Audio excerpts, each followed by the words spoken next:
That's why today we're moving forward with a 25% surcharge on electricity exports. Things are starting up quick here. Welcome back to Moose on Loose. My name's David. Today we got Pierre Poilievre doing a press conference. The woke reporters that show up just ask the stupidest questions. They're borderline hit job pieces here. A lot of dumb questions, which I suspect are for liberal attack ads in the future. We got multiple ridiculous clips here. Dominic LeBlanc, David Eby, Justin Trudeau. Let's jump into this. First up, we got this one here from the National Post. It says Loblaws introduces a tariff symbol on products with higher prices due to the trade war. I wonder now, are they going to be putting a logo on all the products where they've jacked up the prices due to corporate greed? I guess that's all the products, so it wouldn't be necessary. We also got this one here. Police catch inmates, including this M-word guy, who escaped Ontario prison by simply walking away. This is Trudeau's Canada. This is what he's left us with. People can walk out of jails after they've ended someone. Two elderly men serving time for serious crimes were apparently able to just walk away from a minimum security prison in Gravenhurst. Why are they in a minimum security prison? They should be in a work jail. I think all jails should be work jails, but the work should get progressively worse the worse the crime is. So these guys should be cleaning septic tanks, gutters, and sewers for the next 40 years. If they want to eat. It says here they walked away from an unfenced minimum security prison in Ontario. This guy ended someone. This guy, it says here, he is a 15-year sentence for robbing 4 banks in Toronto. Shouldn't the Liberals be in jail then? Because oh, that's right. No, they didn't rob banks. They robbed taxpayers. That's allowed in our Canadian system. That's right. Sorry, I get those things mixed up sometimes. So we got Pierre Poilievre coming out right out of the gate with the press conference here, just blasting Mark Carney. The press come out and try to, this is almost like a gotcha moment kind of. They're basically asking him what economic experience does he have. He was ready for this question. Mr. Poilievre, what economic and diplomatic experience do you have to go up against Donald Trump? Oh, quite a lot, actually. So I was the Minister of Jobs and Housing in the Harper government, during which time housing cost half as much as it does today. I helped Mr. Harper cut the GST, cut income tax, cut business tax, and balance the budget. Over my time in Parliament, I've been scrutinizing and studying the books on the Public Accounts Committee, the Operations Committee, the Finance Committee. And if you want any proof that my economic ideas are the best, the Liberals are all trying to pretend that they're copying them right before the election. All the big economic questions of the last 5 years, Mark Carney has been wrong and exactly wrong, and I have been right. I said 5 years ago the money printing would cause inflation. He said deflation was on the horizon. Turned out to be right. I said the carbon tax would drive up food prices, and it did. Drove them up 37% faster in Canada than in the United States of America. I was the first parliamentarian to predict that we would have the inflation crisis, while Carney, Freeland, Trudeau, and others were saying that we would not. I was the first one to be, along with my Conservative colleagues, fighting for pipelines. Pipelines now everyone claims that they support after opposing them for the last 10 years. So if Mr. Carney is so smart on economics, how is it that he was so wrong for so long on all of the economic issues? One thing I don't have experience with is taking jobs out of Canada, moving them to the United States, selling out our resource workers to support Middle Eastern resource workers. That's not the kind of experience that I have. But this is hilarious. Not the kind of experience that we want. He came locked and loaded with that. Look at this smile on his face. Despite what you're saying, recent polls are showing that more Canadians trust Mark Carney to deal with Donald Trump rather than you. Why do you think your message is not cutting through and getting through to Canadians? Is that the poll from like a month ago? There's one on X yesterday that was 84% for Pierre Poilievre and 14% for Mark Carney. Now, I get it, that's on X, but it was 10,000 people. But the one I think he's talking about, the last poll I've seen, was at least a month and a half ago regarding leadership against Donald Trump. I have not seen any recent poll. It sounds like the Michael Couture from CTV. Canadians have a choice in the next election. Do they want to give the Liberals a 4th term in power after they drove up housing costs, food prices, and taxes, blocked resource projects, and made us more reliant on Trump's America?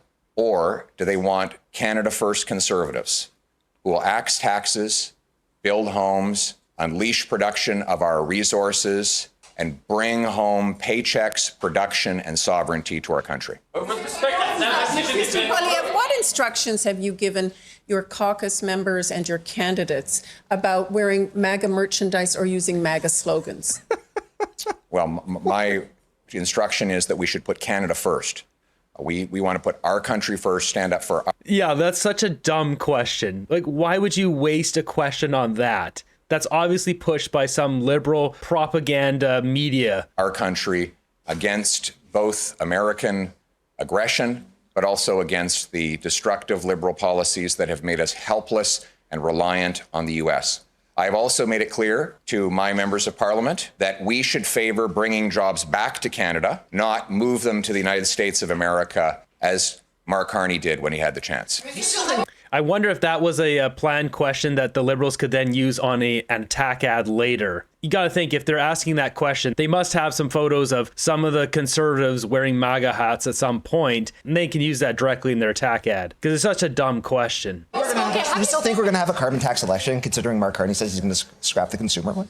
Oh, please. We are going to have a carbon tax election because Mark Carney has proposed to add another industrial carbon tax on top of the existing one. In days, Donald Trump could impose tariffs on Canadian steel. At the same time as Mark Carney says that he wants a new carbon tax on Canadian steel. By the way, it's not me that says his tax would apply to steel. It's him. In an interview he gave to CTV in Atlanta, Canada, a month ago, he claimed that taxing steel was a great idea because people, he says, don't use steel anymore. Well, this building would come crashing down without steel. Automobiles would be impossible to make without steel. Our civilization is, the bones of our civilization is steel. And Mark Carney wants to bring in a big industrial carbon tax on our steel workers at exactly the same time as Trump plans to tariff our steel. The combination of Trump's tariffs and carbon tax, Carney's tax, would destroy our steel sector and threaten our national security. The questions they're asking are unbelievable. They're all like hit job questions. Cette taxe carbone dont vous parlez, la portion industrielle qui existe déjà, allez-vous la garder? C'est pas clair. C'est pas clair qu'il veut. So I used Google Translate on the French question because I was curious, are they all of them going to be hit jobs? It says carbon, which you are talking about, the industrial part, which already you are going to keep, it is not clear. So some sort of question here about the industrial carbon tax. Mr. Harper, about Mr. Carney saying that Mr. Harper offered him the post of finance minister? Mr. Harper confirmed to me that Mark Carney has taken credit for things he has not done, and that if I could, he said that Mr. Carney he was astonished really at how Mark Carney took credit for things he never did. And at the same time, we know this is a pattern for Mr. Carney. He claimed that he helped Paul Martin balance the budget in 1998. Well, Mark Carney wasn't even in the country or working for the government at that time. He didn't join the government as a bureaucrat until 2004. So this is a consistent pattern of Mark Carney lying to the Canadian people. You know what I find interesting about Mark Carney? He doesn't want to take responsibility for the things he actually did, like advising Trudeau for the last 5 years, but he wants to take credit for things he did not do, like managing Canada's financial policies under the Harper government. Thank you very much. Mr. Harper is not, okay. Yeah, so he shut that down. He had enough. That last question was fair, but all the other ones are just ridiculous, like trying to get him on something. They all seem to be asking questions for Liberals' hit job campaign ads later on. One of the most bizarre things with the Liberals here that I haven't even touched on is this whole elbows up thing. They think this is a good slogan. It is such a bad slogan catchphrase. It's just so stupid. They have to explain it. The number one thing when it comes to trying to get someone to remember something, slogans, names of YouTube channels, names of businesses, names of restaurants, you don't want to have to explain it to the customer. It should be obvious what it means, why it's there. Elbows up. I didn't even think about hockey when they were talking about that. And the fact that they're talking about elbows up, it just points to exactly who the Liberals are. Dirty tactics. Oh, that guy's going to body check me. Elbows up. Like, it's just so stupid. Who came up with this? As we can see here, elbows up. Poilievre is a Trump wannabe mega fascist. This is a good way to not get business in Canada. Check out this one here. So Fred Delory was on this panel with CBC yesterday, and they asked him for his honest take, and he gave them an honest take. Very quickly, but Fred, I'd love your take on Justin Trudeau's legacy. And I would love to give it and critically, that question about whether you think anything will hold. You know, it would be hard, I think, to undo daycare now, right? Like there is an expectation for it. You could, but it might be hard to do. So give me your thoughts. There's two things. There's two parts of his legacy. Liberal leader, I think he will have a strong legacy as a leader of this party who brought it from 35 seats when you folks worked there to majority government. And then he won 2 more elections. Like, he is a good campaigner. He was a good Liberal leader. I think he was a terrible prime minister, as none of you guys would be surprised to hear me say. Really? Terrible, absolutely. Okay. He accumulated more debt than all other 22 prime ministers combined before him.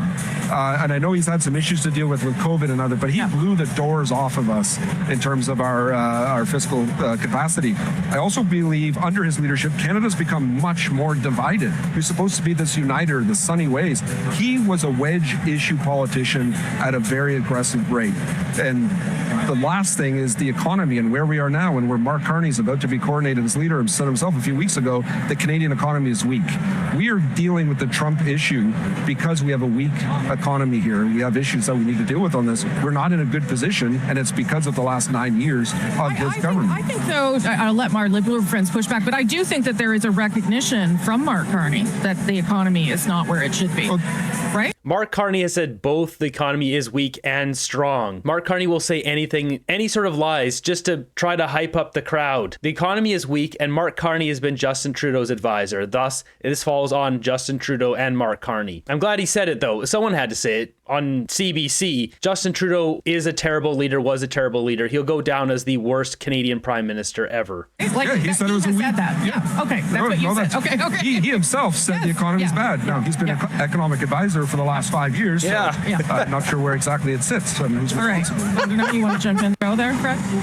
Oh, look, I think you're right. It's 20 to 30 years is when we'll be able to actually tell what has he done that is long lasting. Has he put anything down that will remain then? Right now, I don't think so. Well, I think on the fiscal thing, doubled the debt, right?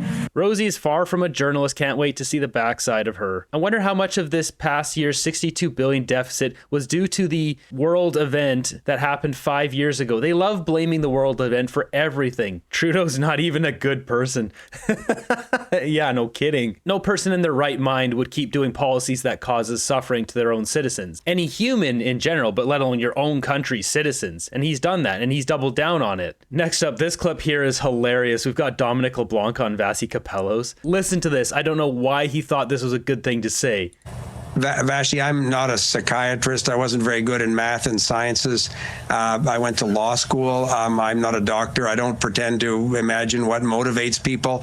My job as the finance minister is to do what I can to defend Canada's economy, to help. This is ridiculous. The guy is the finance minister. I'm not very good at math. There's this clip going around of Mark Carney talking about financial disclosure. He thought he was making a sneaky joke at Pierre Poilievre. It just exposes him for who he is. As Marty up north here says, he used a loophole to avoid disclosing his financial assets. He holds 3 passports and lives in New York. And the Liberals just elected the ultimate globalist. This guy just moved back to Canada. He hasn't been living here for more than a decade. Full disclosure. I know the leader of the opposition's into full disclosure, so I'm going to full disclosure. Full disclosure, just want to get this on the table.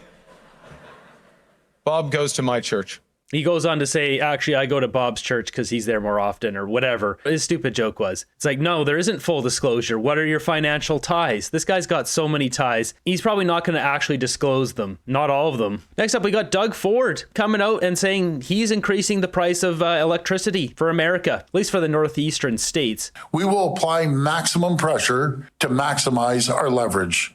That's why today we're moving forward with a 25% surcharge on electricity exports. For the 1.5 million American homes and businesses that Ontario powers, homes and businesses in Minnesota, Michigan, and New York. This surcharge will cost families and businesses in these states up to $400,000 each and every single day. On an average, this will add around $100 per month to the bills of hardworking Americans. Let me be clear. I will not hesitate to increase this charge. If necessary, if the United States escalates, I will not hesitate to shut the electricity off completely. Believe me when I say I do not want to do this. I feel terrible for the American people because it's not the American people who started this trade war. It's one person who's responsible. That's President Trump. I'd rather be working together. I want to sell the U.S. more energy, more electricity, more critical minerals. I want to make Canada and the United States the richest, most successful, safest, most secure two countries on the planet. But as Premier, my number one job is to protect the people of Ontario and in hand protect the people of Canada. I will do whatever it takes. I will fight like I've never fought before to protect Ontario. Doug Ford has read The Art of the Deal. That's what he's doing here. The whole idea of the art of the deal is to get your opponent, the person you're dealing with, unstable, onto shaky ground, making them feel uncomfortable. Eventually you wear them down.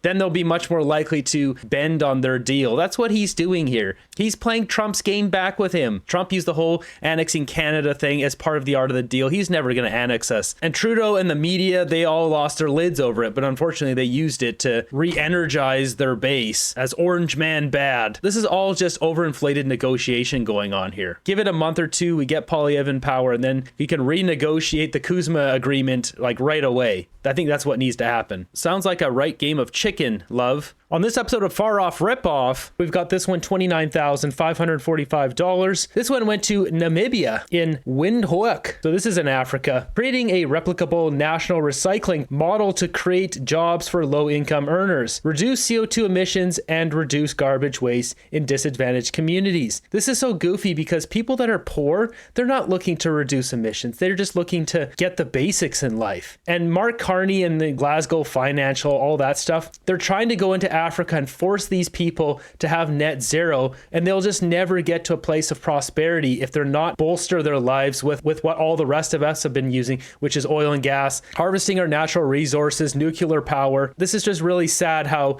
they're forcing these people who are poor into his net zero agenda. It's funny hearing Brian Lilly posting this clip of Trudeau. Remember this one here, talking about how America elected the wrong person, should have been a woman. Just a few weeks ago, the United States voted for a second time to not elect its first woman president. Oh, yeah? Everywhere, women's rights and women's progress is under attack, overtly and subtly. But I want you to know that I am, and always will be, a proud feminist. Ugh, this guy is so vile. I guess I have been assuming Mark Carney's gender this entire time. Maybe he is a woman. You will always have an ally in me and in my government. You have no government. You're done. There you have it. Pierre Poilievre coming out of the gate strong here. He's been waiting for this. He's ready to roll. He's been waiting for this election. He's locked and loaded with all the responses to all these stupid questions that these reporters have. He's ready for Mark Carney. Pierre Poilievre is going to absolutely just annihilate Mark Carney in the debates, especially the French debate. Mark Carney is just going to be stumbling around like a baby deer, and Poilievre's going to be popping out of the woods like a hungry lion. The key question now is, how long is Mark Carney going to wait before he calls an election?